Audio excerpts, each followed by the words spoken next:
नमस्कार प्रिय दर्शकों, आप सभी का हमारे YouTube चैनल पर हार्दिक स्वागत है।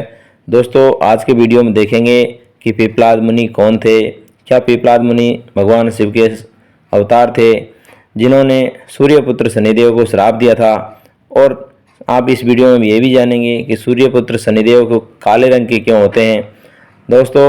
और आप ये भी देखेंगे कि इनकी जो ढैया 2.5 वर्ष की और 7.5 वर्ष की जो दशा लगती है क्यों लगती है, और शनिदेव लंगड़ा करके क्यों चलते हैं।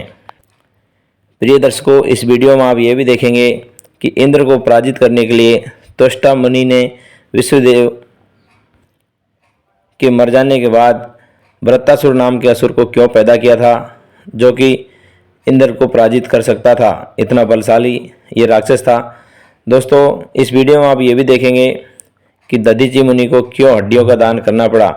तो प्रिय दर्शकों, संपूर्ण कहानी आप इस वीडियो में देखेंगे, तो बने रहे वीडियो के साथ। अब मैं कहानी शुरू करता हूँ।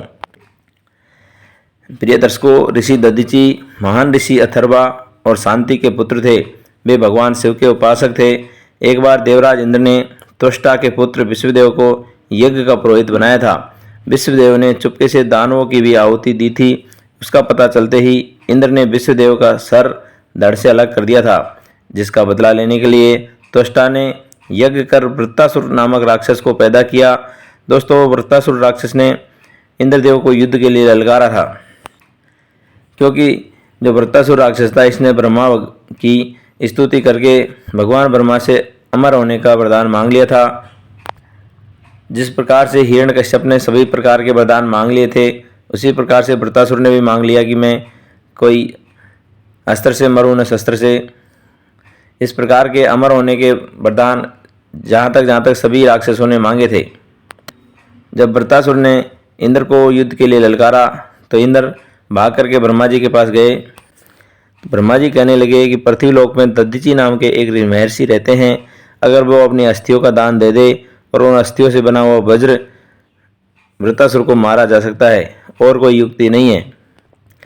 जब इंद्र महर्षि दधीची के पास पहुँचे तो उन्होंने अस्थियों का दान करने के लिए कहा, तो महर्षि दधीची संसार के कल्याण के लिए अपने शरीर का दान दे दिया। इस प्रकार से महर्षि दधीची की हड्डियों का से इंद्र का वज्र बना और वृत्तासुर को मारा गया। प्रिय दर्शकों, महर्षि दधीची की पत्नी का नाम सुवर्चा था। जब महर्षि दधीची ने अस्थियों को दान कर दिया और उनके जो मांस के पिंड थे वो अग्नि में दाह संस्कार हो रहे थे, ये सब दुख इनकी पत्नी से देखा नहीं गया। और इनका जो 3 वर्ष का पुत्र था पिपलाद नाम का, उन्होंने अपने पिपलाद पुत्र को, दोस्तों ये पिपलाद नाम बाद में पड़ा था, उस समय 3 वर्ष का बालक था। उन्होंने पीपल के वृक्ष के एक कोटरे में उस पिपलाद बच्चे को रख दिया 3 वर्ष के को, और वो भी अपने पति के साथ सती हो गई। इस प्रकार से 3 वर्ष का बालक उस पीपल के कोटरे में पैदा हुआ, बड़ा हुआ, और जो पीपल के जो फल होते हैं उनको खाया। और जब धीरे धीरे बड़ा हुआ तो ये भगवान का नाम स्मरण करते करते एक दिन इधर से नारद मुनि आए और उनसे पूछने लगे कि बेटा तुम कौन हो और आप यहाँ क्या कर रहे हो। दोस्तों, पिपलाद मुनि नारद से कहने लगे कि ऋषिवर, यही सवाल मैं आपसे पूछना चाह रहा हूँ कि मैं कौन हूँ और ये यहाँ क्या कर रहा हूँ। दोस्तों, नारद जी ने उनको बताया कि आपकी यह दशा शनि ग्रह की वजह से हुई है। उन्होंने विस्तार से बताने को कहा कि ऐसा क्या हुआ। दोस्तों, नारद जी पिपलाद से कहने लगे कि आपके पिता को शनि महाराज का दोष था। शनि ग्रह की कृपा दृष्टि खराब हो जाने की वजह से उनको शनि का दोष लग गया था, और जिसकी वजह से उनको हड्डियों का दान देना पड़ा और वो मौत को प्यारे हो गए। आपकी माँ सुवर्चा यह गम बर्दाश्त नहीं कर सकी और वह भी आपको पीपल के कोटरे में रख करके सती हो गई। इस प्रकार से आप पीपल के वृक्ष के नीचे पैदा हुए हैं, बड़े हुए हैं। इस प्रकार से उनका नाम पिपलाद मुनि रखा गया। दोस्तों, पिपलाद मुनि भगवान शिव के साक्षात अवतार थे। जिस प्रकार से विष्णु भगवान भी समय समय पर अवतार लेते थे, इसी प्रकार से शंकर भगवान भी अब तक 19 अवतार ले चुके हैं।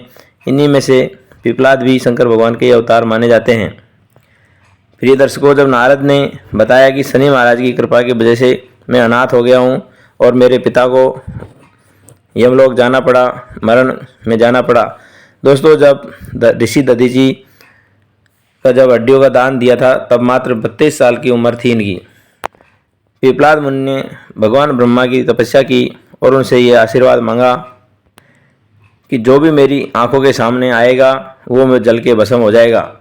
दोस्तों, ब्रह्मा जी ने पिपलाद मुनि को यह आशीर्वाद दे दिया, वरदान दे दिया कि तुम्हारी आंखों के सामने जो भी आएगा वह श्राप से जल करके भस्म हो जाएगा।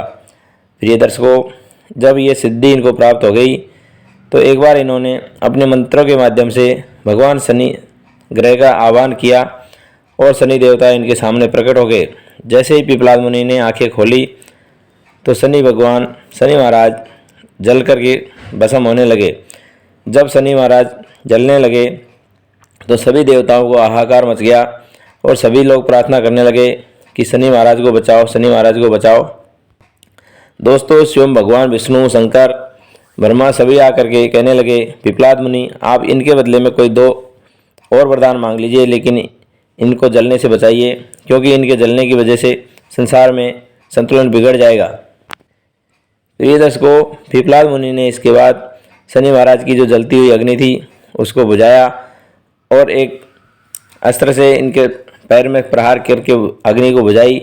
इस वजह से शनि महाराज लंगड़ा करके चलते हैं और अग्नि लग जाने की वजह से सूर्यपुत्र शनि महाराज काले हो गए, जो कि आज आप देखते होंगे सभी जगह भगवान शनि ग्रह की काली मूर्ति होती है और एक पैर उठा हुआ रहता है। ब्रह्मा जी के कहे अनुसार शनि महाराज को इन्होंने अग्नि से मुक्त कर दिया और उन्होंने 2 वरदान दूसरे चेंज कर दिए। दोस्तों, जो इनकी आँख खोलते ही जो भस्म हो जाने वाला था वरदान वो वापस ले लिया और भगवान पिपलाद मुनि कहते हैं कि मैं 2 वरदान मांगता हूँ कि 16 वर्ष से कम आयु के बच्चों के ऊपर कभी भी शनि की कृपा नहीं होनी चाहिए, ताकि मेरे जैसा कोई अनाथ पैदा नहीं हो। दूसरा दोस्तों, जो भी मनुष्य पीपल के पेड़ में पानी चढ़ाएगा, जल अर्पण करेगा, उसके जीवन में कभी शनि की कृपा नहीं आ सकती, शनि का श्राप नहीं लग सकता है, शनि का दोष नहीं लग सकता है। इस प्रकार से पिपलाद मुनि ने 2 वरदान मांगे, ब्रह्मा ने तथास्तु कह दिया। प्रिय दर्शकों, यह सच्चाई है कि जो भी आदमी पीपल के पेड़ में शनिवार के दिन पानी चढ़ाता है उसके जीवन में शनि का कोई प्रभाव नहीं पड़ता है, क्योंकि ये पिपलाद मुनि जो स्वयं शंकर के अवतार थे, इन्होंने ये वरदान ब्रह्मा जी से मांगा हुआ है।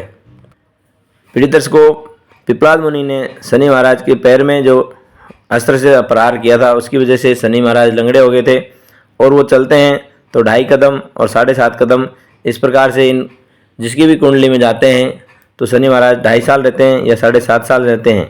इसी प्रकार से दोस्तों, शनि महाराज की कृपा से जितना बचे उतना ही सही रहता है। हो सके तो छोटे छोटे उपाय आप सभी को करते रहना चाहिए, ताकि हिंदू धर्म ग्रंथों में ये जो दिया है जिससे आप सभी का कल्याण हो सके। इस प्रकार से पिपलाद मुनि ने शनि भगवान को क्षमा कर दिया, लेकिन उन्होंने शनि से कहा कि अब किसी बच्चे के 16 वर्ष से कम उम्र में शनि का दोष का सामना नहीं करना पड़ेगा। प्रिय दर्शकों, जो भी पिपलाद मुनि के भक्त होते हैं उनको शनि के दोषों का कोई असर नहीं होता है। भविष्य पुराण के अनुसार जो व्यक्ति इस कथा को भक्तिपूर्वक सुनता है उसे शनि की कृपा, शनि की पीड़ा नहीं भोगनी पड़ती है। पिपलाद मुनि ने अथर्ववेद में एक संहिता लिखी है जिसे पिपलाद संहिता कहते हैं। इसमें सारा वृत्तांत मिलता है। पिपलाद मुनि ने चक्रवर्ती राजा अनरण्य की पुत्री पद्मा से विवाह किया था। पिपलाद के 12 तेजस्वी पुत्र हुए थे, जिनके नाम इस प्रकार से है: बृहस्पति, गौतम, भार्गव, भारद्वाज, कोच्छस, कश्यप, सांडिल्य, अत्रि, पराशर, कपिल, गर्ग और लघुवत्स। दोस्तों, इस प्रकार से आपने इस वीडियो में देखा कौन थे पिपलाद, कौन थे महर्षि दधीचि, जिन्होंने अपने हड्डियों का दान दे करके संसार की सुरक्षा की, रक्षा की, और जिनकी पत्नी सुवर्चा ने सती होने का निर्णय लिया। दोस्तों, एक वृत्तासुर नाम का असुर, जिसके वध के लिए भगवान दधीचि महाराज ने अपने हड्डियों का दान दिया और इस संसार की रक्षा की। दोस्तों, इस वीडियो में जो भी अच्छा लगा हो आप कमेंट में बता सकते हैं। यदि कोई त्रुटि हो तो वो भी आप बता सकते हैं। सभी को राधे राधे, हरिओम, जय श्री कृष्ण।